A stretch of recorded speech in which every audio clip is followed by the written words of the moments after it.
February 7, 2002. Pre-dawn. FBI tactical teams encircle a two-story home in suburban Philadelphia. Inside sleeps a man who made fools of them for 30 years. Red laser sights trace his curtains. Flashbang grenades are primed. In 90 seconds, they'll breach that door and end the longest bank robbery career in American history. The insane part? He's not a hardened criminal with mob ties. He's a PhD candidate in statistics. Over 3 decades, he hit more than 50 banks across 5 states. 0 fingerprints, 0 reliable witnesses, 0 trace. Most bank robbers get caught within 3 attempts. This one went 30 years without a single suspect sketch. He didn't get sloppy. He didn't get greedy. He got blindsided by 2 kids who crawled into a drainage pipe on April Fool's Day and found something they were never supposed to see. How did a PhD outsmart the FBI for decades? What was hidden in that pipe? 1975, Pennsylvania State University. While his classmates cram for finals under humming fluorescent lights, a lone graduate student hunches over topographical maps spread across his dorm room floor. Carl Gugasian isn't studying for a grade. He's designing the architecture of his criminal career. By day, he's a doctoral candidate in statistics, running regression analyses and probability models. By night, he's converting academic discipline into operational blueprints for bank robbery. He pores over police rotation schedules obtained through public records requests, calculates emergency response times to the second, and annotates bank layouts with entry vectors, sightlines, and blind spots. Each variable, distance to the nearest highway on-ramp, minutes until sunset, foot traffic patterns at closing time, proximity of dense woodland, becomes a data point in his grand experiment. He's already planned 8 complete heists, down to the minute, but hasn't executed a single one. The theory is perfect. The execution terrifies him. But why would an educated man with a promising academic future choose a life of crime? The answer lies in a Pennsylvania candy store 12 years earlier, 1963. Carl is 15, bleeding on the linoleum floor of a corner shop. A simple holdup went sideways. The shopkeeper fought back, and it ended with a bullet tearing through Carl's flesh and an 18-month sentence in juvenile detention. He limps out of the reformatory before Christmas 1964 with a lesson seared into his nervous system: never get caught again. What Carl didn't know, what he wouldn't learn for decades, is that juvenile records get expunged at 18. No employer would have seen that conviction. He could have walked into any job interview with a perfectly clean slate. But no one told him. Instead, he convinced himself that legitimate society had already rejected him, that the stain of that candy store robbery would follow him forever. The trauma didn't scare him straight. It hardened him crooked. If crime was all he had left, he would master it like he mastered everything else. By 1975, Carl has quietly assembled an unusual resume. ROTC leadership training at Penn State, Army Special Forces drills where he learned small unit tactics, weapons handling, and wilderness survival. A master's degree in systems analysis from the University of Pennsylvania. Now doctoral work in statistics. On paper, he's the model of self-discipline and intellectual achievement. In the shadows, he's writing a criminal playbook that treats bank robbery as an optimization problem. His dorm room holds surveillance notes, hand-drawn escape routes across Pennsylvania woodland, and 8 complete heist plans, each a masterclass in operational logistics.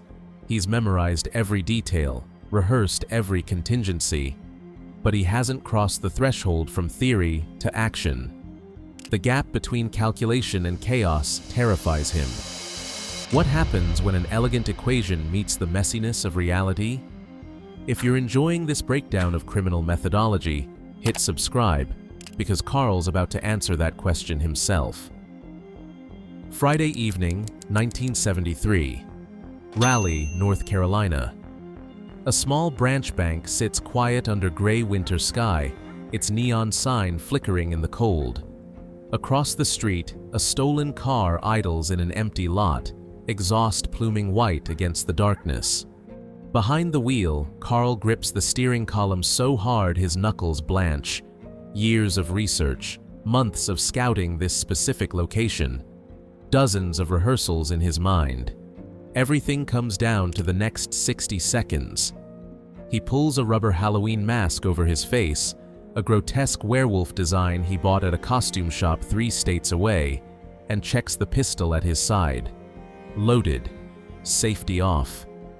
Heart slamming against his ribs like a prisoner demanding release, he steps out of the car and freezes. His legs won't move. It's as if his body has disconnected from his brain, refusing the commands he's sending. A passerby glances in his direction, momentarily curious about the figure standing motionless beside a car. Carl's nerve shatters completely. He dives back into the driver's seat and peels away, tires screaming against asphalt, leaving nothing behind but a cloud of exhaust and his own humiliation. Attempt 1. Failed. A scientist doesn't abandon an experiment after one setback. Carl returns the following Friday. Same bank, same mask, same gun. And the Friday after that. 8 consecutive weeks, he drives to that same branch, pulls on that same grotesque mask, and tries to force himself across the parking lot and through those glass doors. 8 times, his body refuses. The fear response overwhelms every rational calculation. Picture the scene from a teller's perspective. A figure approaches the door at closing time, hesitates for an agonizing moment, then turns heel and retreats into the winter dusk. You wouldn't know it, but you just witnessed a perfectionist wrestling with his own nervous system, a man whose mind had solved the equation but whose body refused to execute the solution. On his 9th attempt, something finally breaks loose. Carl exhales slowly, feels his pulse steady, and crosses the parking lot with deliberate steps. He pushes through the bank's front door. The tired branch manager looks up from his paperwork, and his face goes slack at the sight of a grotesque latex visage lunging toward him across the lobby. "Nobody move!" Carl barks, voice muffled and distorted behind the mask. Before anyone can react or reach for an alarm, he vaults the counter in a single explosive leap, landing with a bone-rattling crash inches from the petrified tellers. The theatrical impact isn't accidental. It's calculated to freeze every nervous system in the room, to overwhelm their capacity for rational response. In the stunned silence that follows, Carl moves with surgical efficiency. He knows exactly where banks hide their secondary cash drawers, the ones specifically designed to limit robbery losses by keeping most cash out of the primary tills. He empties them all. 90 seconds after entering, he's dashing out the door with $26,000 in a canvas bag slung over his shoulder. The witnesses flatten themselves against the carpet, some crying, others praying, all of them straining to hear police sirens or the squeal of getaway tires. Those prayers go unanswered. There's no engine roaring away, no vehicle visible at all. The robber has dissolved into the February darkness as if he never existed, leaving behind only terrified witnesses and empty cash drawers. How does a man vanish from a crime scene without a getaway car? And what kind of criminal mind spends 2 years planning a single 90-second robbery?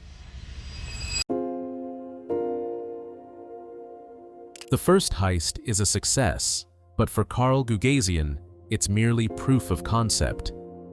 Now the real engineering begins. He retreats to his Pennsylvania apartment like a researcher returning to the lab after a field test, adrenaline still thrumming in his veins. He logs what worked and what needs optimization. The bank's location? Ideal. The timing? Could be tighter. The mask? Effective, but a more disturbing design might amplify the fear response.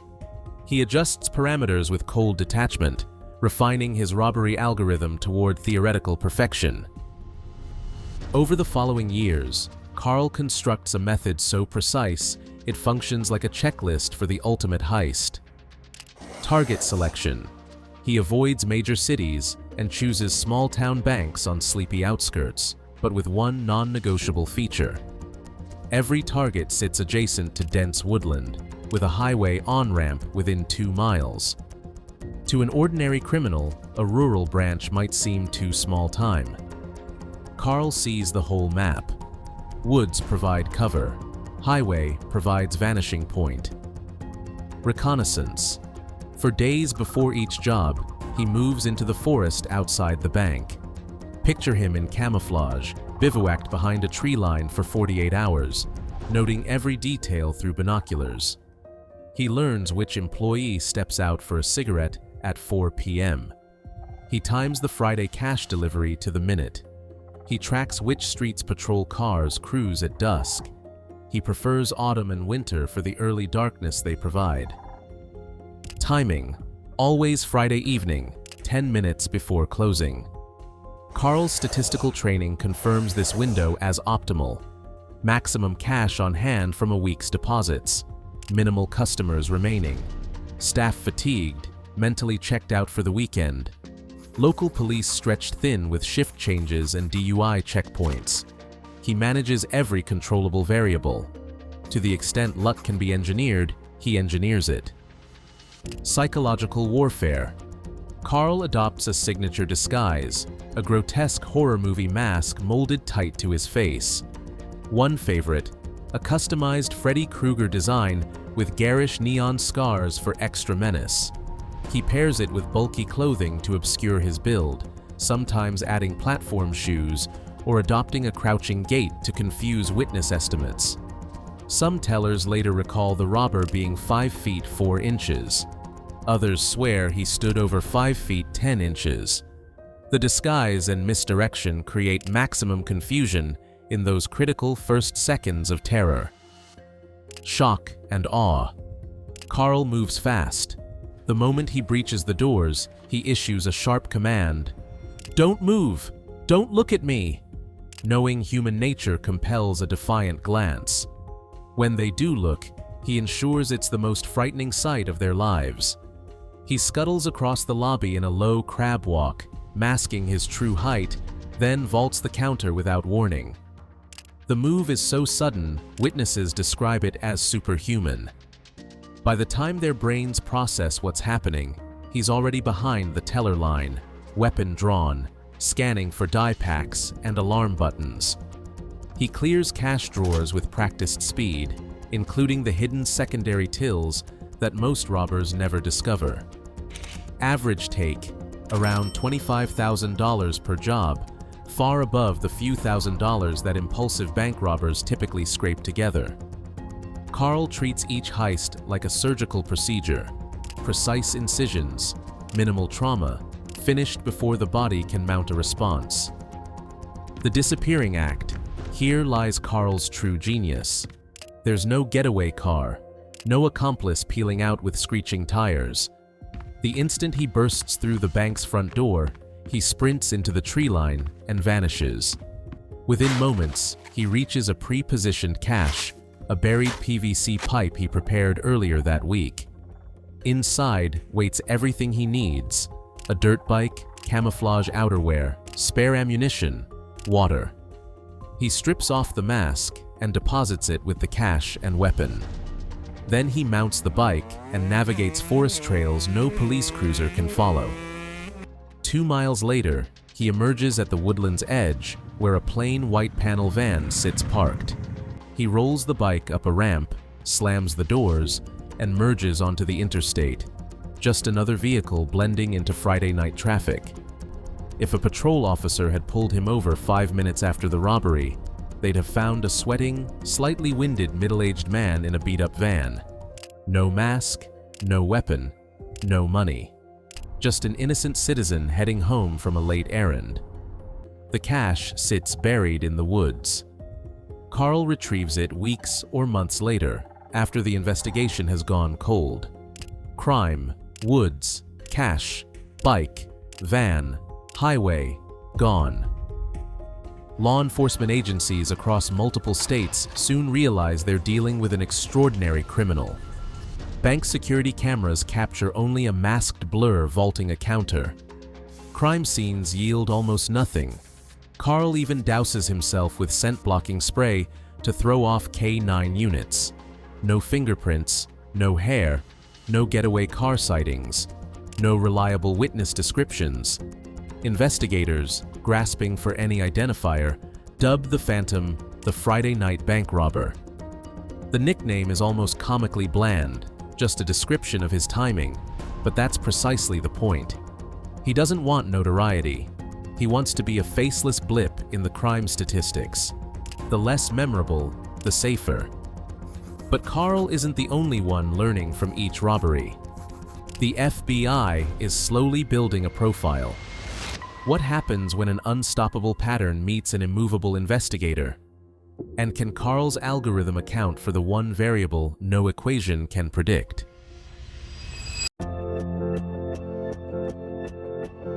For law enforcement, chasing Carl Gugasian becomes a statistical impossibility. Through the late 1970s and 1980s, Friday night bank heists erupt across 5 states: Pennsylvania, New York, New Jersey, Connecticut, North Carolina, all bearing identical hallmarks. The bandit strikes 10 minutes before closing, terrorizes staff without inflicting serious injury, and dissolves into the landscape without a trace. Most bank robbers are desperate addicts or impulsive opportunists who get caught after 1 or 2 clumsy attempts. They leave fingerprints, they brag to girlfriends, they spend the money too fast. This one operates like a ghost with a graduate degree. He leaves nothing behind, he tells no one, and he keeps coming back. By the 1990s, the Friday night bank robber has hit dozens of banks, perhaps as many as 70 by the turn of the millennium, though the exact count remains disputed because some early heists were never connected to the pattern. The FBI is confounded. Veteran agent Bill Reeder, the Bureau's foremost authority on bank robbery, and the man who literally wrote the training manual, admits he's never encountered a case like this in his entire career. Most bank robbers have a $1,000 a day heroin habit, or they're in personal crisis, divorce, bankruptcy, desperation, Reeder observes. The Friday night robber is a completely different animal. He's patient, he's methodical, he doesn't need the money today. Carl Gugasian defies every psychological profile the Bureau has developed. He doesn't rob banks to feed an addiction or satisfy reckless impulse. He's disciplined beyond anything they've seen. He doesn't boast to friends. He has no friends. He doesn't go on spending sprees that would attract attention. He lives modestly, almost monastically.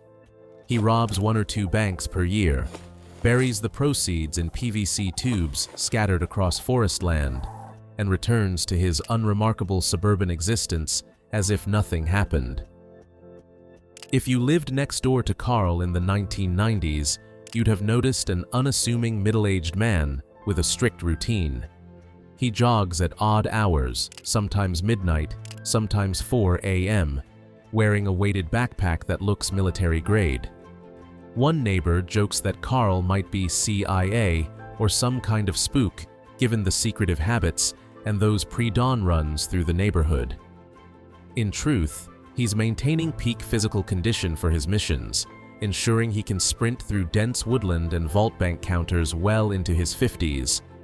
He's a bachelor by design, no spouse to ask questions about late-night absences, no close friends who might notice unexplained cash, no children who might stumble upon his equipment.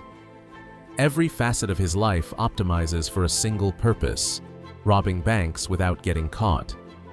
He holds a 3rd-degree black belt in karate from the Dillman School in nearby Drexel Hill. He practices yoga and meditation daily to sharpen focus under pressure. He reports seemingly legitimate income to the IRS, roughly $7,000 per month as a professional gambler, complete with fabricated records of casino visits to explain his steady accumulation of wealth. He drives a beat-up $2,000 car and an aging panel van. Nothing flashy. By sacrificing the normal pleasures of human connection, Carl eliminates every potential loose end. No confidant to grow suspicious over drinks. No spouse to accidentally mention an odd comment to her sister. For decades, he hides in plain sight as a quiet suburban nobody while the FBI chases shadows. Meanwhile, the FBI's frustration reaches a boiling point.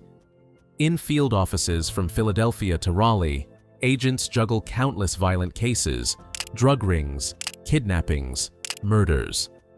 A meticulous bank robber who doesn't shoot his victims doesn't make front-page news or top the priority list.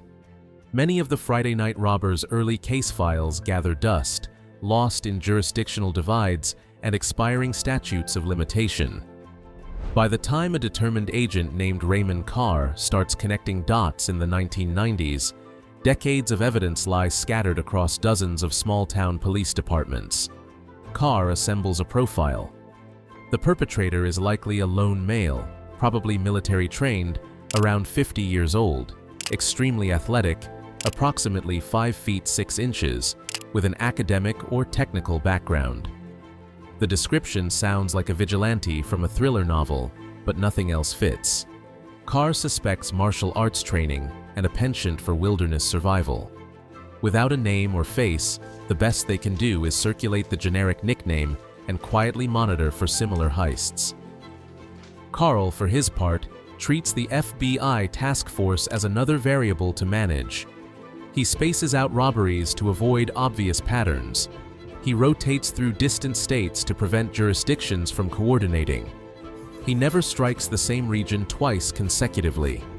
If investigators start hovering near one of his hunting grounds, he simply goes dormant for a year. The result, by the late 1990s, he's been active for nearly 30 years, an unheard-of career length in bank robbery. Statistically, he should have been caught or killed many times over.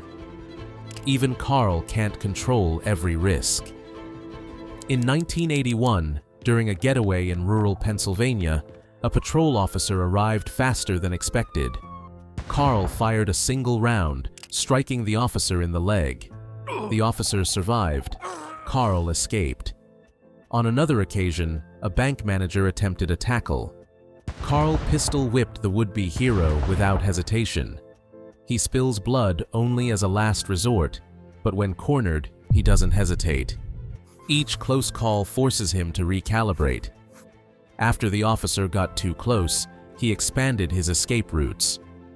After the brush with the manager, he made his disguise more terrifying. Agent Carr maintains publicly that the Bureau has few leads.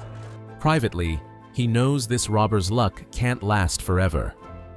Without a break, this guy could rob banks the rest of his life, Carr tells colleagues. Carl has planned for everything, except the chaos of pure chance. What happens when a system designed for every contingency collides with something no algorithm can anticipate? And who will stumble upon the evidence Carl spent 3 decades hiding? April 1st, 2001. Radnor Township, Pennsylvania. 2 13-year-old boys tramp through the woods behind a suburban development, searching for adventure on April Fool's Day. The weather is cool, the trees still bare from winter, and the forest floor is visible through the thin undergrowth. Beneath a cluster of oaks, they spot something unusual. The mouth of a concrete drainage pipe jutting from a creek embankment, half hidden by dead brush that would have concealed it completely once spring foliage filled in. Intrigued by the possibility of a secret hideout or buried treasure, they crawl inside. Their flashlight beam sweeps through the darkness and catches the dull gleam of plastic. Several heavy PVC tubes sit tucked against the curved concrete wall, capped at both ends with threaded plugs. The kids wrestle one tube open, expecting to find coins or maybe old magazines, and freeze. 5 handguns, neatly oiled and wrapped in cloth. Hundreds of rounds of ammunition in waterproof containers. topographical maps of rural Pennsylvania and upstate New York, marked with handwritten annotations. 8 Halloween masks, grotesque horror film designs, the kind intended to terrify rather than amuse. And then, the most damning item, a detailed list of 160 bank names and addresses, typed on plain paper, covering institutions from Albany down to rural Virginia, west to Pittsburgh. Beside each bank name, a cryptic code like F7 or F630. To any law enforcement officer, that code screams its meaning: Friday closing time. The boys realize they've stumbled onto something far more dangerous than buried treasure. They sprint home, hearts pounding. Their parents call police. Within hours, FBI agents swarm the woods with evidence bags, cameras, and forensic equipment. They've hit the investigative jackpot. The concrete culvert is essentially a makeshift armory and planning bunker for a career criminal. Agents photograph and catalog every item. Maps with banks circled in red ink, weapons cleaned and ready for use, disguises designed to terrify, handwritten notes calculating police response times. This single accidental discovery yields more evidence about the Friday night bank robber than 3 decades of active investigation combined. Raymond Carr, upon reviewing the inventory, can barely contain himself. The list of banks with F7 codes matches his profile exactly. He slams a hand on the nearest table. "I know who this asshole is," he barks. Colleagues shoot him incredulous looks. For years, they've had 0 suspects. But Carr has been building this mental profile since the early 1990s, and suddenly every piece clicks. Rummaging further through the recovered materials, agents find one more invaluable clue: a crumpled brochure for a local karate school, complete with a sign-up form. Better still, the paper holds latent fingerprints. Within days, those prints match FBI records for a name never before connected to the case: Carl Gugasian. Armed with identification, investigators move fast.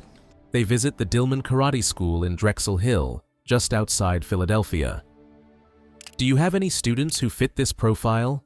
they ask the owner. "Short, athletic, interested in weapons, maybe statistical analysis?" The owner doesn't hesitate.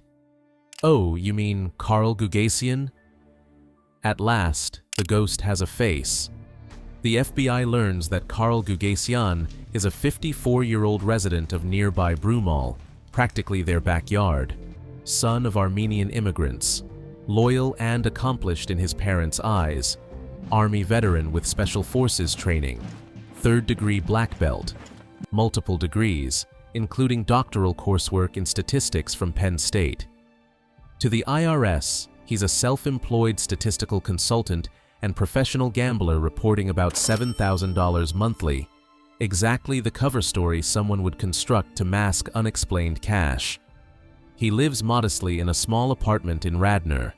His neighbors, if they remember him at all, recall only a secretive loner who jogs with a backpack at odd hours. Carl Gugasian has been hiding in plain sight for 3 decades. Now they have to capture him. Given his military background and hidden arsenal, the FBI won't risk a polite knock with a warrant. They assemble a federal SWAT team for a dawn raid. This will be their only chance. If anyone would booby-trap his home or plan an escape, it's Carl. In the pre-dawn hours of a September morning in 2002, unmarked vans roll into position around his unassuming residence. Agents double-check their gear: flashbang grenades, battering ram, night vision goggles. Adrenaline crackles through the air. After nearly 30 years, the chase is about to climax. Will Carl Gugasian surrender quietly? Or will this end in a hail of gunfire? The team lead gives the signal, and what comes next will determine whether Carl's perfect system dies with a whimper or an explosion. Tuesday, 5 a.m. The sun hasn't risen. In the cul-de-sac where Carl Gugasian lives, shadows flit across neatly trimmed lawns as FBI agents assume assault positions. Then, they strike. Get in position! The front door crashes inward. Flashbang grenades ignite the pre-dawn darkness with blinding light and concussive thunder. FBI, don't move! Voices roar as armed figures pour into the house. Upstairs, Carl jolts awake and instinctively reaches for his bedside handgun, but it isn't there. It's sealed in a PVC pipe in some distant woods, useless. Within seconds, agents tackle him to the floor. Shouts of, "Hands! Get down!" echo through the hallway. Carl Gugasian, the legendary Friday night bank robber, is yanked from his own bed, wrestled into handcuffs, and dragged into the chilly morning air. Neighbors peer through curtains in disbelief. One elderly woman gapes from her window. She'd assumed Carl was a harmless retiree. Now he's being marched shirtless to an armored van by a SWAT team. Later that morning at the FBI field office, Carl sits in a sterile interrogation room under fluorescent glare. He's showered and dressed now, looking more like a mild-mannered academic than the masked nightmare from 3 decades of bank footage. 2 agents enter and spread a trove of evidence across the table. Recovered maps, photographs of buried caches, Halloween masks, an itemized list of 50-plus robberies. The evidence is overwhelming. Carl knows the game is over. Yet a strange calm settles over him. The agents aren't hostile, they're intrigued. This is a career case. They want to understand how one man pulled off the impossible for so long. Carl realizes he's being asked to defend his life's work, a thesis defense, but in front of armed examiners. With calm, scientific detachment, he begins to explain. He speaks as if discussing someone else's research project. "I never hit a bank I hadn't studied for at least a week," he says matter-of-factly. He describes camping in forests for days, observing every detail before making a move. He walks the agents through his process, the map annotations, the stakeouts, the calculations of police response times. One agent finally asks the obvious question: why Fridays at closing? Carl tilts his head as if the answer should be self-evident. Fridays hold maximum cash from end-of-week deposits. Fewer customers linger. Employees are tired and mentally checked out. Local police are distracted by DUI patrols and Friday night crowds. The perfect window. He adds that he never spent more than 2 minutes inside a bank. Any longer and statistically, something goes wrong. They ask about the mask. Carl allows a faint smirk. Psychology was crucial, he explains. Fear is a weapon. A horror film mask overloads the nervous system. Frightened people make terrible witnesses. When someone's scared out of their mind, their testimony is useless, he says, not bragging, just stating fact. The agents exchange glances. They can't exactly disagree. Carl details how he used misdirection, the crab walk, the oversized clothing, the theatrical countervault, to plant doubt in witnesses' minds. The explosive entry was calculated to stun victims into compliance. "If your heart's pounding, you're not observing clearly," he says, sounding exactly like a professor lecturing on criminal psychology. One agent shakes his head and mutters, "Unbelievable." Carl continues, revealing how he managed the aftermath of each heist. He outlines his cash system, burying equipment and money immediately, using a dirt bike and van to break any pursuit chain. He mentions filing fake gambling earnings on his taxes to account for the cash flow. One agent lets out a low whistle. They hadn't anticipated that level of foresight. Throughout this dissection of his methods, Carl speaks with almost clinical detachment.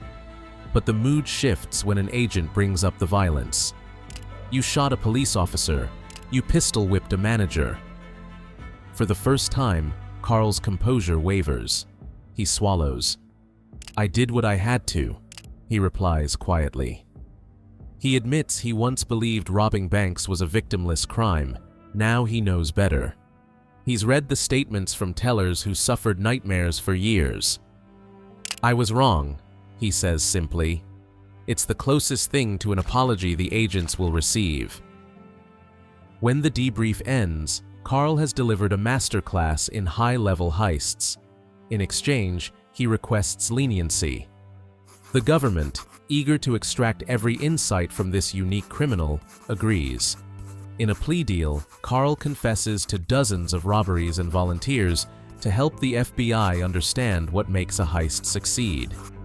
He appears in an FBI training video for law enforcement academies, explaining his methods, an ironic final role for the man who stumped federal agents for 3 decades.